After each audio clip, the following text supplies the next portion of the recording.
Hey, it's DBJ again with Deep Cuts into the DMG. I am also here with Sophie.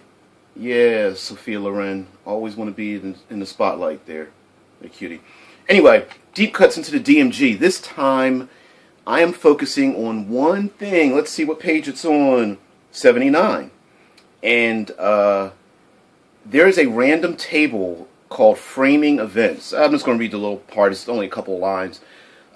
You can base an entire adventure on a framing event or use such an event to grab the player's interest. The Framing Events table presents several ideas, or you can use it to inspire your own framing event. And it is a D100 table. Let's see if you can see this next to the female orc here. Anyway, Framing Events, long table right there. And I like the idea that it is something to gain someone's attention. The Framing Events table has a lot of things, celebratory, political, and legal, and social events. So there's a lot of, there's festivals, parties, coronations, funerals, trials, public executions, etc., etc. And what I like about this is that sometimes a simple framing event, if you want to add more politics into your game, hint, hint, here is if you have a combat heavy, dungeon delving heavy game, but you have a great setting and you want to include politics into the game in your world, here's one simple way to do it. Get yourself a framing event and start out the game with that framing event. Focus the framing event on some of the things that happened in the previous game.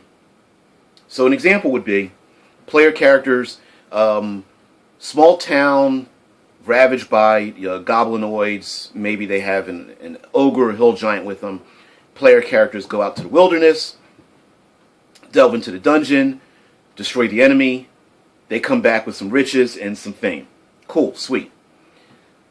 The next game, you want to have them go to, say, a deserted island, and they need to get sailors and hire a ship and find some sailors and whatnot. Before they go, there is a coronation of the prince. The characters are like, what prince is that? They don't know this guy. And there is a public announcement that they are thankful that the prince, that the player characters don't know, is being rewarded for getting rid of the goblinoids and the giants that are out in the outskirts. So now the player characters are like, wait a minute.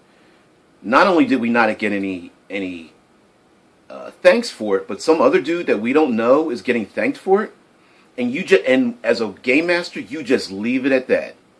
If the players want to get themselves involved in it, if they want to get pissed off, if they go, it's not a big deal, let's go off to this deserted island, that's cool. They go to the deserted island, they defeat some creatures, they bring back some items. Bam! The next game, you bring up something that happens. Let's say there's a public trial and execution, and one of the people in that trial execution are one of the sailors on that boat. Come to find out that they recovered they are accused of finding some items or desecrating a grave or something like that, and you find out that one of the items that they had came from this deserted island.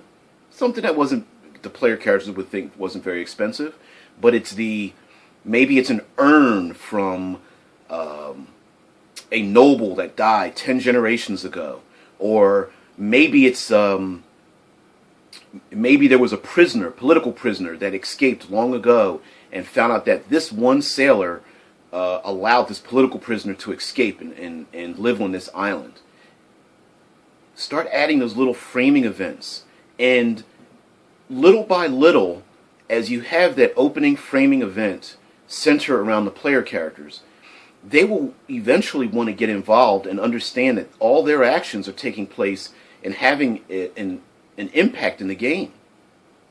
So, for example, they go to the deserted island, they come back, they bring lots of riches with them, and then all of a sudden there's a framing event where people are tossing gold pieces into the air because the player characters just flooded the economy. And the local constable is trying to stop this flood in the economy, and trying to collect these gold or silver pieces, or maybe these new gold pieces make the current gold minted by the Duke or whoever, the Baron, worthless. Okay? So, okay, now you have a third, let's say you have a third game, and this third game, they're going to travel to a faraway place. It's a desert, and just before they go off to this faraway place into the desert, you bring up a story from the very first one. And there are 5 orcs that will be or on trial for their crimes. And instead of being executed, the local knights want to have a fair and public trial to charge and then punish these orcs. And everyone's going like, oh, they're just throwing things at him. We're like, just kill him in the streets, just kill him in the streets. And the knights are like, no, we need to have a public trial. We need to present evidence. If only there were those who were available to speak on behalf of the orcs. And maybe the knights turn to the player characters and say, listen, there's no one that will speak for the orcs' behalf to keep them from being just publicly executed. Could you speak on their behalf? Wait a minute, what the hell? And see, this is just off the top of my head, just coming up with these framing events. I can go down a list of some of the things they have here. Holy Day, Fertility Festival, Procession of Ghosts, Remembrance for Soldiers Lost in War, Signing of a Treaty, a Violent Uprising, a Wedding or a Wedding Anniversary, a Coronation, a Civic Festival, Birthday of an Important NPC, so on and so forth. And those are very simple ways to add politics and add flavor into your game, and also to add a foothold into, quote-unquote generic setting where, where the idea of murder hobos, the player characters have no family, they have no friends, their job is just to go from generic village to generic village, saving them, getting gold, and going somewhere else. Well, these are some ideas that can really put a foothold. All of these framing ideas, eventually the player characters themselves, maybe the player characters get married.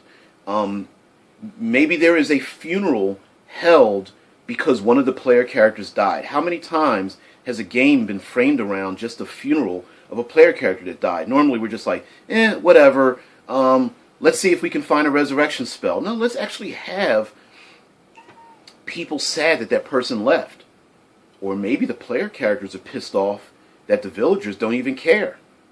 Well, we hired you to go, get rid of the goblins and the hill giant, but, 2 of your party died, whatever. We'll just get other adventurers. And the player characters are like, hell no. We're not doing anything till we give thanks to those people that died. How awesome would that be? And how many players have done that? I know I haven't done it yet, but I plan on doing it. Just spawned by this book. So anyway, thanks again, guys. It's DBJ, Dave Breon Jackson, here to help you out to be creative, not be destructive in your games. And thank you very much for all those that have supported me. I haven't done a video about the subscribers and how many that I have. The fact that I have more than one is just boggles my mind. So thank you very much again, and I really hope that I'm adding to your games, just getting you guys to think, and hell, just even starting some arguments so we can keep the video responses going. So, by the way, thanks guys, and have a good one.